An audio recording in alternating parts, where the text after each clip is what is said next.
Onibojo, Zagatekwe and Dishnakaz, Genaabjaajing and Donjaba, Megazado Dem. Hello, my name is Kira Harrington, and my Ojibwe name means sun is coming through and it is getting bright. I'm from Serpent River First Nation and a current student here at Dalhousie University. The reason I chose to sing the water song before I started this journey is because I felt it was a good way to get started and to get me into the right mindset. I also felt it was the most fitting introduction that applied to the content being discussed in this project. First, I'm going to give a small teaching on the water song and its importance to Indigenous women and culture. The inspiration behind the song came from Doreen Day and her grandson, who requested she compose a song out of their daily affirmations to the water after she attended a conference stressing the importance of speaking to the water. Each morning on the way to school, they would drive past the water and say these words: "Water, we love you. We thank you. We respect you." Until one day, Dorian's grandson, McCones, said to her, "Look, miss, why don't we sing the words? Don't you think the water would like it to be sung?" And then came the water song. Dorian and her grandson grant us permission to sing these words to the water every day and remember why we sing them. In life, each person plays their role in making the world go round. In Indigenous culture, men are the hunters and the protectors, and women are the healers and caregivers. The sacred teaching of the water song is widely known in Indigenous culture as water is life, so we must protect it at all costs.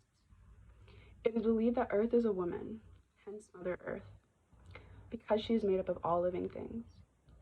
The water flows through her like blood through our veins and nourishes and purifies her. Women share a sacred bond with the water spirit, as they are the life givers and healers, which is why it is such an honor as an Indigenous woman to have this responsibility and to use it for a good cause. The relationship between Native people and the land is extremely sacred and goes back hundreds of years, which is why we must respect this. As a child, I was fascinated with the water and fish, and as the years went by, I developed a love for the ocean and all its contents, hence me applying to the marine biology program here at Dal. I care deeply for the water and its well-being, as people neglect its importance to this planet, which is also why I care immensely about the ocean pollution crisis and hope to do whatever I can to stop with my degree. Having this knowledge about the water song is so valuable to me and my relationship with the water, because it makes me wonder after all these years why I was so interested in the ocean, because maybe it had something to do with the fact that it's in my blood. I felt this was a good song to sing also because of the cultural connection to the Mi'kmaq people that have with the lobsters in the oceans, which is the main contributing factor of this dispute. Okay, so my name is Kira Harrington. I'm 19 years old. I go to Dalhousie University, and I am native Ojibwe. So I'm just going to show you a couple of videos, and I'm going to ask you a couple of questions today, and please try to answer as honestly and truthfully as possible. So if you want to introduce yourself now and say your name, your age, and your cultural background.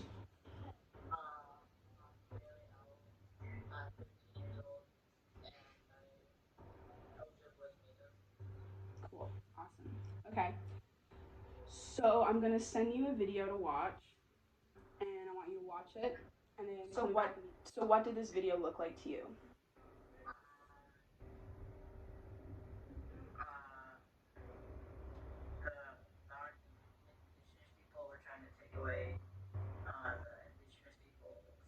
For lobster? Yeah, exactly. And did this seem like fair treatment to you? No. Okay.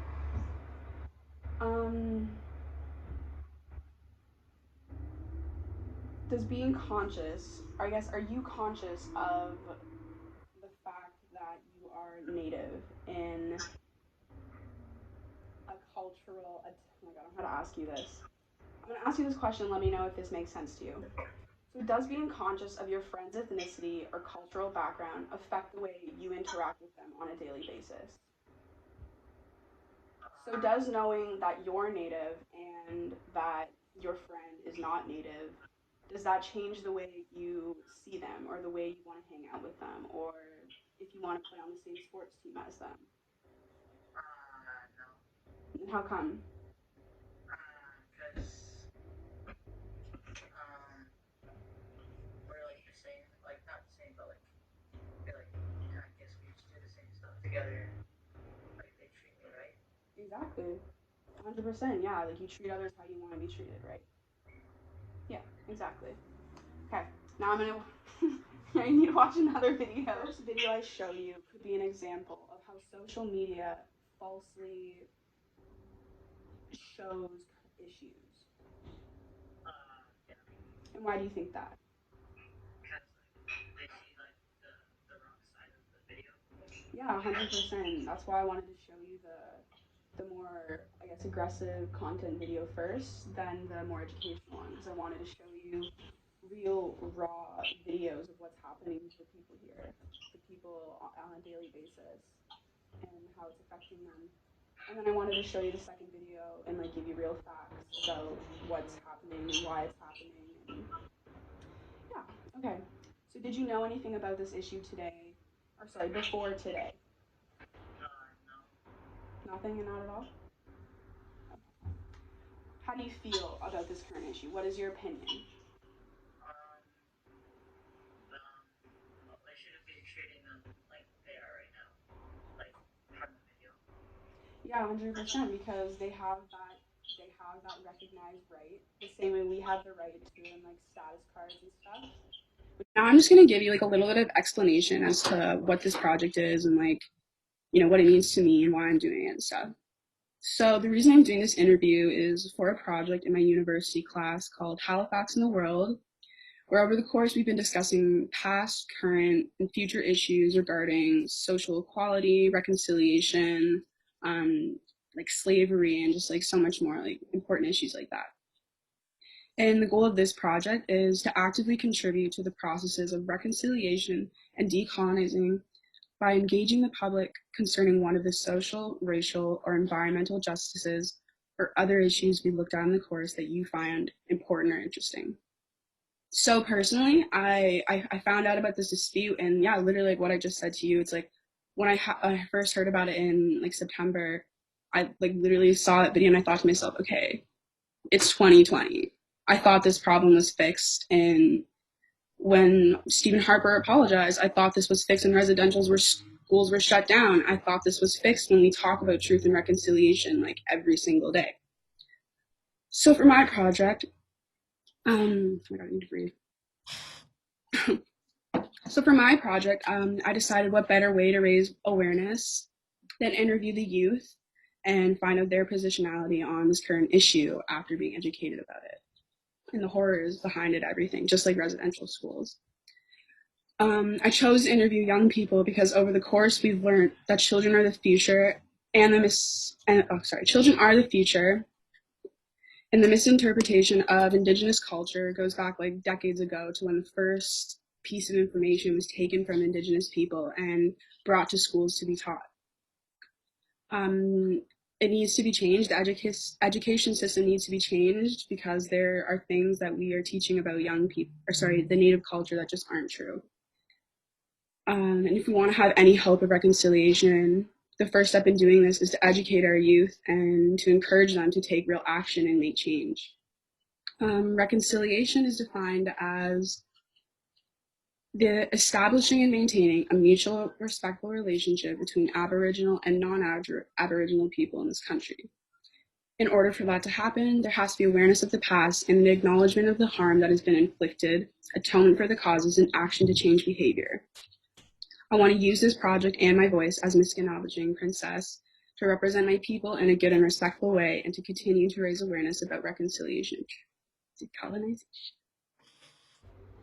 Do you feel more educated on the status of Indigenous people in Nova Scotia?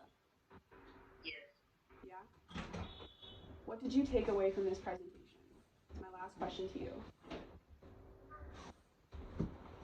Try and answer as much as you can here and like what this meant to you and how it made you feel. And this is the last question.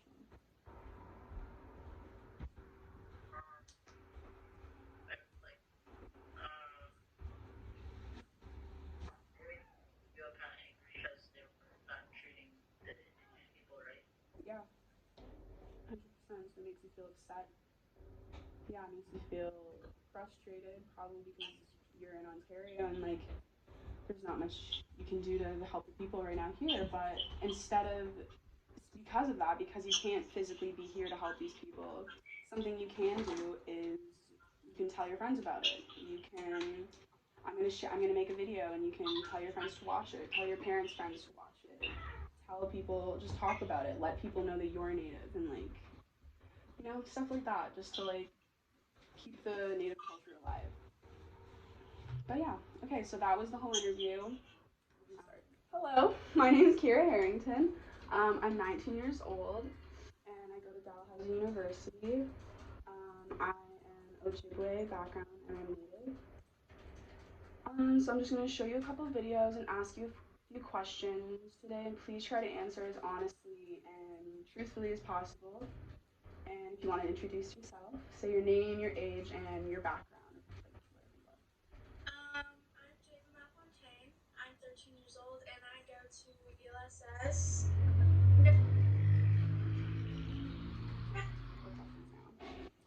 So my first question is, what did you take away from this video? What did this look like to you? Well, like, I think that they're making it like a bigger deal than it should be, and that they should be able to like fish for like their own needs. And they like said that they need to like eat, and that's a part of their heritage. So I think that they should be able to do that. Yeah, be able to exercise their right. I agree. So did this seem like fair treatment to you? No, not at all. So, okay, this question's a little bit confusing. Let me know if you're confused. So, does being conscious of your friend or peers' ethnicity slash cultural background affect the way you interact with them on a daily basis? So, did that make sense? I question means, yeah. Okay. No, like as long as you're like a good person or like you're nice and you're like a true like friend, Yeah. it doesn't matter like what you look like or anything like that. Yeah, 100%. That's exactly what I was like hoping you'd say, because that's how I feel like it should be with everyone, right? Regardless of age, color, like disability, non-disability, anything like that. Like all people should be treated the same way. Okay. So now I'm gonna show you, gonna get you to watch one more video, and then call me back again. Okay? All good? Okay. 1 second. Okay. So now I'm gonna ask you a couple more questions. Okay. So, do you think the first video that I showed you could be an example of how social media falsely portrays world issues or Native people or Native people? It definitely has an effect because like false news and people usually don't know what's going on in the world. And some things are more like under the rock, I guess. Yeah. Yeah. And I guess seeing seeing aggressive behavior like that definitely changes the way you think about a video. Because if I like the second video, that's why I showed you the first one instead of the second one first, because I wanted to show you like real clips of like what's happening here to the people and like what's happening just in general. And then I wanted to give you like a more informational side of view about the facts and like what's happening. So, did you know anything about this issue before today? And if so, how? I actually did not know. Okay, that's totally okay. I'm totally okay with that. So having this knowledge now, what is your opinion on this current issue? Well, they said that they're only taking 5% of the lobsters. So I think that it's ridiculous how they're getting so upset about it and like smashing vehicles, which is totally not like needed. And I think that they're definitely over exaggerating in this. 100%. Yeah, like realistically, when you think about it, it's like when you were in grade school like just last year, right? Like you probably saw kids like fighting physically all the time, and those are children. So when you see adults behaving the same way, it's like how does that like justify how to like solve a problem? There's no way for like real problems to be fixed unless you can sit down like mature people and have a calm conversation where both sides are heard. So yeah, I 100% agree with that. So I'm just gonna give you a little bit of a background on what this project is and like why I'm doing it. So the reason I'm doing this interview is for a project in my class. In this class, we discuss current and future issues regarding social equality, reconciliation, and things like that. So the goal of this project was to actively contribute to the processes of reconciliation and decolonization by engaging the public concerning one of the social or racial environmental justice issues we looked at in the course that I found interesting. So because you know me, I'm from Ontario originally, from Elliott Lake, Ontario, and there's not a whole lot of diversity there. There's the native people, like my people. We live on the reserve, 20 minutes away. But then other than that, there's not much cultural background other than it's not like anyone else's fault. It's just because Elliott Lake is so remote. So for my project, I wanted to educate people back home about issues going on here, like where I live now. So I thought, what better way to raise awareness than to educate youth, people like you, and hear your positionality on what you have to say. So reconciliation is defined as about this establishing and maintaining a mutual respectful relationship between Aboriginal and non-Aboriginal people in this country. And in order for that to happen, there has to be awareness of the past, an acknowledgement of the harm that has been inflicted, atonement for the causes, and action to change behaviour. And I want to use this project and my voice as Miss Genaabjaajing to represent my people in a good and respectful way and continue to raise awareness about reconciliation and decolonization. Thank you. So, I have a couple more questions for you. So, has this interview / presentation affected you to do more in regards to the Mi'kmaq fishery crisis? Well, like, I'll definitely, like, tell my friends about it to get them, like, aware of it. And I'd probably, like, find, like, a social media post and, like, post about it. Yeah, I'm posting this video, so please share it, tell everyone about it. Yeah, spread the awareness, Jaden, fully. I love that. It makes me really happy that you feel that way. Are you happy you were told about this? Yeah, I am. Because I had no idea that. But Yeah. now I know I can do something about it, or at least. Yeah, exactly. Okay. So does this make you, having learned about this issue, does it make you feel more inclined to understand your positionality in society? So you said you grew up in Elliott, right? Yeah. Are you Native? I can't. No. No? Okay, yeah. So I guess having learned about this, does this make you feel more aware of your position as a non-Native person? Yeah, in a good or bad way, do you think? Or does it just make you feel more aware about it? It just, like, makes me feel, like, more aware of, like, what's going on with the Aboriginal people. Mm-hmm. Okay. Do you feel more educated on the status of Indigenous people in Nova Scotia? Yeah, 100%. Cool. So my final question to you is, what did you take away from this presentation? Lots. I definitely learned a lot of things, and I'm acknowledging it, and I'm definitely gonna help with it. And I think that I'm very happy that you chose me to. Oh. No problem, Jane. I knew you would answer amazingly, and I know you would be very interested. So, okay. So I'm going to introduce myself. My name is Kira Harrington. I'm 19 years old. I go to Dalhousie University, and I am Ojibwe Native background. I'm just going to show you a couple videos today and ask you a few questions, and please try to answer as honestly and genuinely as possible. So, if you want to introduce yourself, say your name, your age, and your cultural background. Whatever you like, if you're French or Italian. Oh, okay.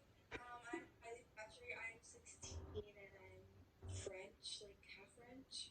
Okay, cool. Okay, so the first thing I need you to do is I'm gonna send you a link to the video, watch it, and then call me back. My first question is, what did you take away from this video? I just, like, don't even understand, like, why are they arguing this? These are, like, Indigenous rights, like, they have lost so much, and these are the rights that they have now. It's 2020. Like, what are you arguing? These are the laws. These are the very rights that have been implemented to solve the previous problems, right? Yes. Yeah.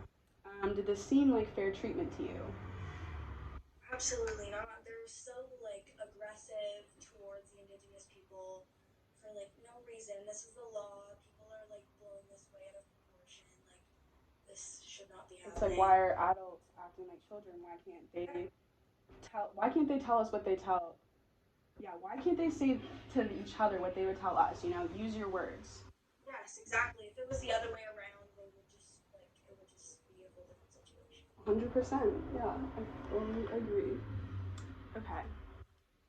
So another question: does being conscious of your peers' ethnicity or cultural background affect the way you interact with them on a daily basis? Does that question make sense to you? Okay, let me word it better. Yeah. So since you know you're obviously conscious of the fact that like, you're not native and other people are native, so does being conscious of that fact and the fact that other people come from different ethnicities, different cultural backgrounds, you know, does that affect the way you interact, talk to people in general, like your friends, like people at work, people on the street? Like, does being consciously aware that there's like diversity affect the way you would treat a person? Like yes and no, because I wouldn't like treat them. I would never say anything like rude about someone's race if they like weren't there anyways. Like yes, I'm also gonna be like aware of this, but like it's not something that I would do anyways and be disrespectful towards someone of a race. So I'm not really gonna be like, oh, I don't want to say anything bad in front of somebody to offend them because I wouldn't be saying something like that. Exactly. That's what you mean. Yeah, it's exactly like that. It's just like, do you when you're hanging out with your friends, do you if you had a native friend, do you when you're with them, you're like, oh, are you constantly being like, oh, our native friend, like our native friend, you know what I mean, or our black friend, or our Indian friend, you know, anyone from a different type of background, like, do you make that conscious decision when you're with them?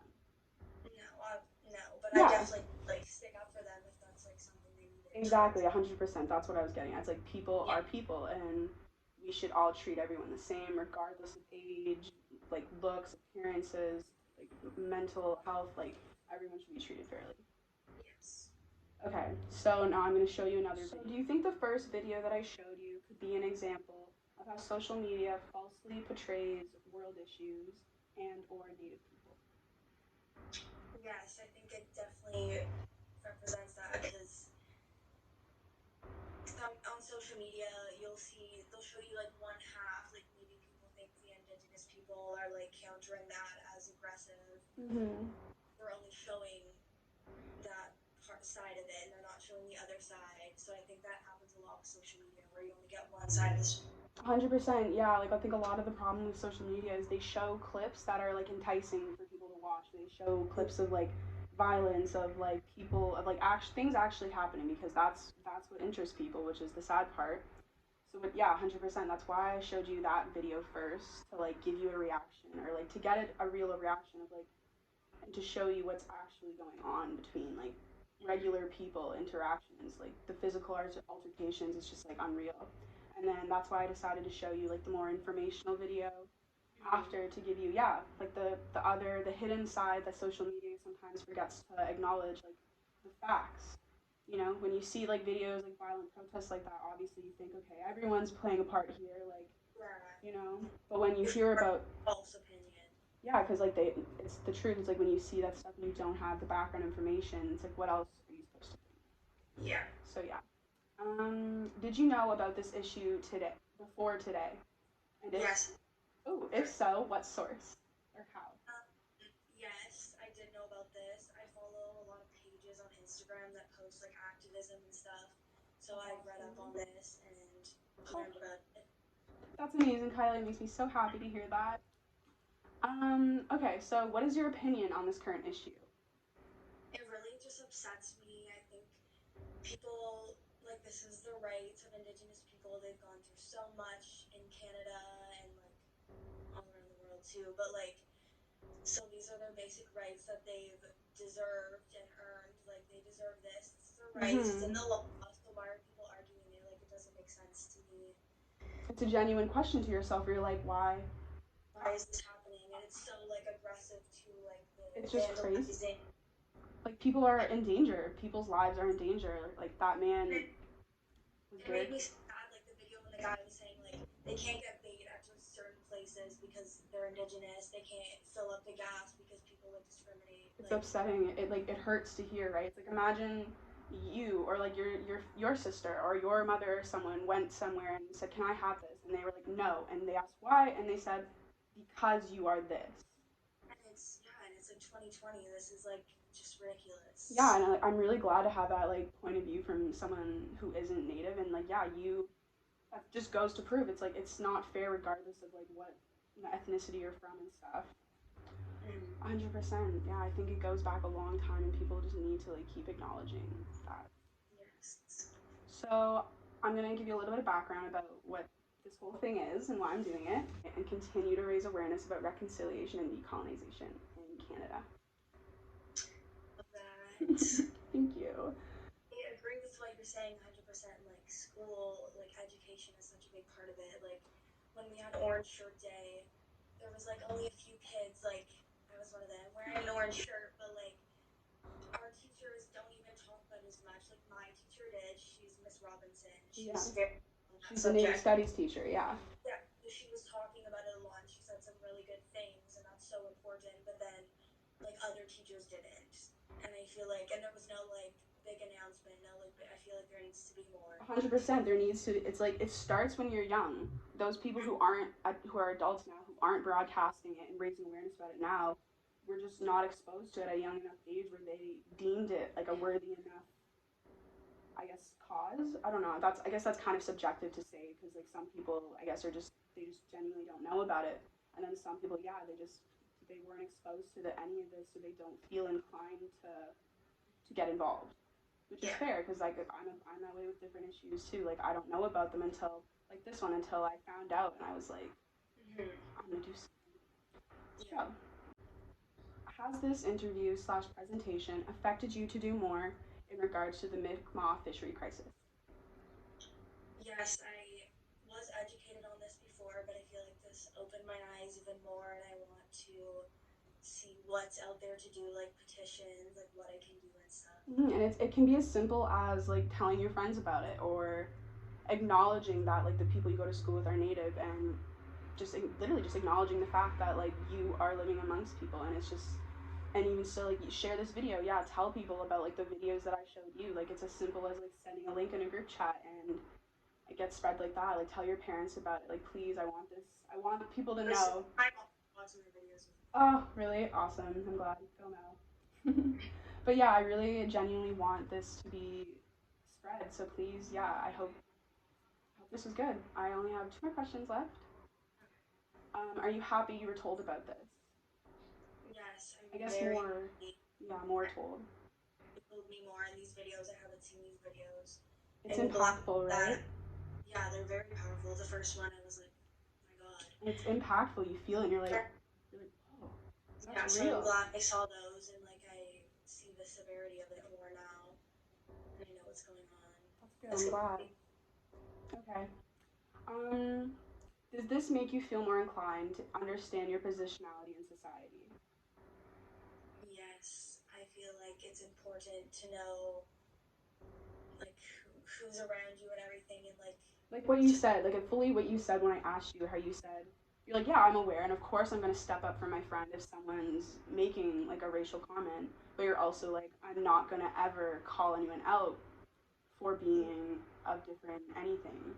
Exactly. So just know your place amongst exactly 100%. It's as simple as that. Yeah, knowing, or not even knowing. It's just like being respectful, like mutual respect between everyone. Like you do unto others as you want done unto you. Yes. Do you feel more educated on the status of Indigenous people here in Nova Scotia? Yes, I do. The second video was very educational. I didn't know all those things like that.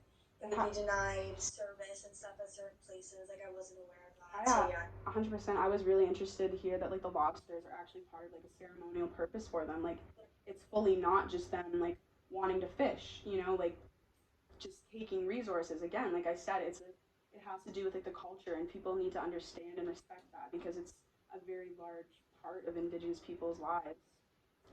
And I think it's important too. The one thing the guy said was they're not there to like clean out the whole 100%, yeah. population of like they're just fishing for their culture and their For water their and all that. Like 100%, yeah. He literally says like we're not here. Like why would we do that? We yeah. care. Like we care. We're just here for you know. Yeah. Okay. So my final question to you, Kylie, is what did you take away from this presentation? I feel like I am a lot more educated on that. I know the severity of all these issues and like that there's still Real racial and people. happening already like around us in Canada, 2020, like it's happening, and I feel like I'm yes aware of all that now. Good. I'm really glad. So, what did you take away from this video? What did I take away? It's frustrating. That's like 100% sure, like true. That's like really frustrating because it's like taking away from like the Mi'kmaq. Sorry, I can't pronounce that right. But it's taking away from like their rights. Like it's how they survive, and it's just like really frustrating. Yeah, as like a native person, it's like hard to stand by and like watch it. And then, like for me personally, like yeah, I'm here and I still can't really do much. But even when I'm home, like provinces away, it's like much more frustrating to like not even be there in the general area. Yeah. Did this seem like fair treatment to you? No, not at all. Just like the fact that there were like by the looks of the video, there were so many people there and they were like pushing each other and everything. Like that's so unnecessary. Like be civilized, use your voice. Like you don't have to be childish about it. It's like you're all clearly adults. I didn't see a single kid in that video at that protest. Like at this point, it doesn't seem like it just seems like they're taking it like out of proportion. Like Yeah, realistically. yeah, I feel that too. So does being conscious of your peers' ethnicity or your culture back or their cultural background affect the way you interact with them on a daily basis? I mean, like, no, I kind of treat like everyone the same. Like I respect everyone and their cultures and their beliefs and values. Like I don't treat anyone different because Yeah, of that. yeah, So, and if I have questions about a different culture or anything, like I ask questions, I never assume. yeah. So, That's the best way to go about it. I agree. Here, so now I'm going to show you another video and then I'm going to ask you a couple more questions. I'm done. Okay. Okay, so now having watched both of those videos, do you think the first video could be an example of how the media falsely portrays current issues and or Native people? To yes and no. It's just like they're showing like the violence of it and just like how people are acting on it. The second video was more or less like him explaining to like everyone their rights. Like he even said in the video how they're not there to clear out the lakes, like it's their right. These are like ceremonial purposes and everything. So I agree, yeah, 100%. I think like the first video, that's why I showed you that one first to prompt you with like real conflict that's actually happening here on like the daily and like physical altercations that are going on versus like real conversation type things. So that's why I wanted to show you like the less, I guess, aggressive video after, the more informational video, so you have like a background on everything. Did you know anything about this issue before today? And if so, how? Or from like who or what? yeah. I have learned about this issue just because like I've self-educated myself a little bit about it. Love that for you. And my school is like I go to Carleton University, and my school is very big on Indigenous rights and the issues. So I have like two major classes, and they took like 2 weeks to stop everything and teach us about the issue going on and how. Really? About this issue? That makes Mhm. me so happy to hear that. Wow. Yeah. That's amazing. My teacher's gonna be so happy to hear this too. Okay, so what is your opinion on this current issue? I guess that's kind of the same thing I asked you earlier, but after seeing that video, after seeing the informational video, and not just violent images. Yeah, so I would say like I still like I stand with the Mi'kmaq people. Like, they're being treated so unfairly, like, it is their right. They, like, as they said, like, it is their livelihood. Like, they're not there to take all of the lobster out, like, and it's just frustrating. It's just, I don't know, it's just one of those things you can just go It's on hard. talking I about know 'cause it's kind of it's a tough question to answer because there's like a lot you have to say and how mhm, you're feeling. But yeah, I it's agree just with like, I you. don't know, when I Yeah, talk about it, I just want to like, like there's just so many things I want to I say, but like when I talk about it, there's the things I want to do and like take action to like help those people. But it's like it fuels me inside when I talk about it because I'm like I really can't go do that. I'm sitting on my couch right now. like one thing that I think about, like, think talking about this is like uneducated people. Exactly, a hundred Like that percent. is like if they knew our rights and if they were educated about our rights and why we have what we have, they wouldn't necessarily question Yeah, why we are doing such things. hundred So, percent. Yeah, like during this course, like it's helping me become a lot more aware about like Native people and like our own culture. And mhm, I've come to notice that like settler people really don't understand the relationship with indigenous people to the land and like you're saying with like the lobsters and stuff, it's that make the Mi'kmaq people to them that is like their livelihood. And to different cultures we all have different things that like we use and not even not just as like a resource, as like a part of everyday life. And I think I agree with you in the sense that there needs to be like a lot more education on the culture, on like the past history of like the wrongdoings like that Native people have been inflicted upon. mhm, because it's not just happening in Halifax. Like Yeah, Halifax is like the first like they got like public like listen, news. like Like it's yeah, even happening like all over the place. Like it even happens in our community. Like it happens everywhere. So yeah. I don't know if you've heard about like the Oka crisis. Did you hear about that before? a little bit. Yeah, like that's just like another thing. It's like something crazy like that happens and then years go by and people forget about it. And it's like now this is happening and it's like another significant event that people are like starting to take notice. It's like, okay, it's 2020. Why is this still happening? Hmm. Like that video, it's like, why is there still literal like physical fights between Native people and non-Native people? Yeah, exactly. Okay, so has this interview slash presentation affected you to do more in regards to like the Mi'kmaq crisis, Mi'kmaq fishery crisis? I would say yes. Just by basing off what you are doing, you're like educating more youth. That is very like that's good. That makes me want to do so as well. Yeah, and it can be as simple as like showing your friends like the video, like this video. It could be as simple Hmm. as like showing them like, guys, it's a 2 minute video. Like this is crazy. Can you believe like if I were there, like this would be happening to the people I live with? And it's like, yeah, it's as simple as that. Um, are you happy you were given more information about this, seeing as you already knew about it? Yeah, I was. I always like to get more information and background knowledge and talk about someone who may or may not understand the situation and just to like Yeah, teach each other. So, yeah, exactly. And I think coming like from like someone as a Native person, and I'm not of Mi'kmaq descent, and I'm like addressing this issue, I think gives a lot of other people like like the feeling to be comfortable about talking about it. hmm, You know, because I think that's part of the reason I wanted to do this video is like I don't want people from our reserve to think that they can't speak up about things. And that's the reason I'm reaching out to people our age and that we actually know so that they'll feel more comfortable to make a change like I do, or that I'm trying to do. it's also like we may not be like Micmac, like we might be Ojibwe, but we still stand with them. Yeah, So, 100%. That's 100% how I feel. And I think that's exactly how they feel too.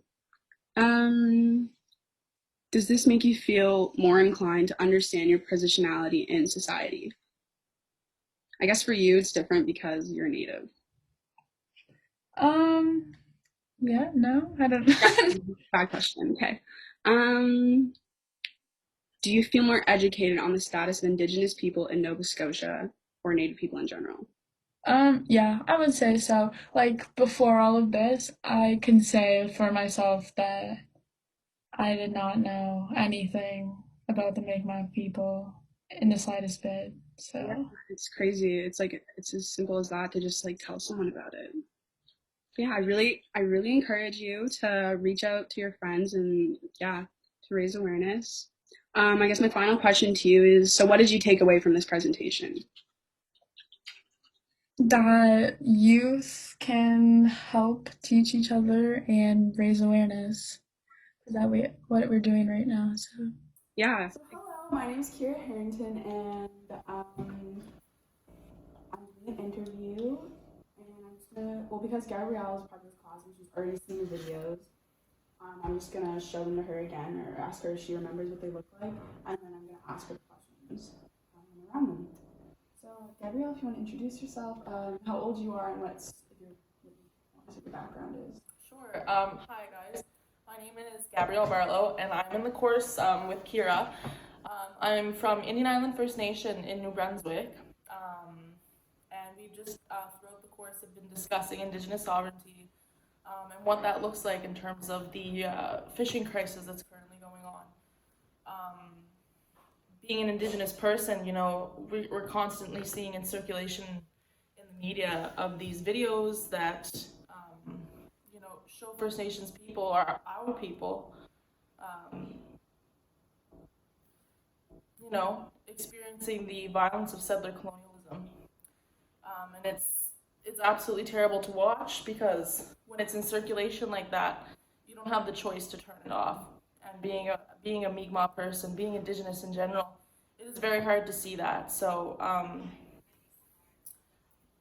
first question to you is, I guess as a Mi'kmaq woman, do you think this video could be, do you think the first video could be an example of how the media falsely portrays scenarios and or Native people? Based on the second video, correct. Based on so do you think the first one could be an example of how the medium falsely portrays it, because they use more, I guess, violent. They want to use violent clips to get their viewers engaged. Exactly. And then that's why I decided to show the second video second, because it's more informational, and I was curious to see how that would impact someone. Yeah, I mean, there's also a lot of discrepancy about the way that media discusses these issues in their literal meaning. So, you know, when they use words like "they say" or "they believe."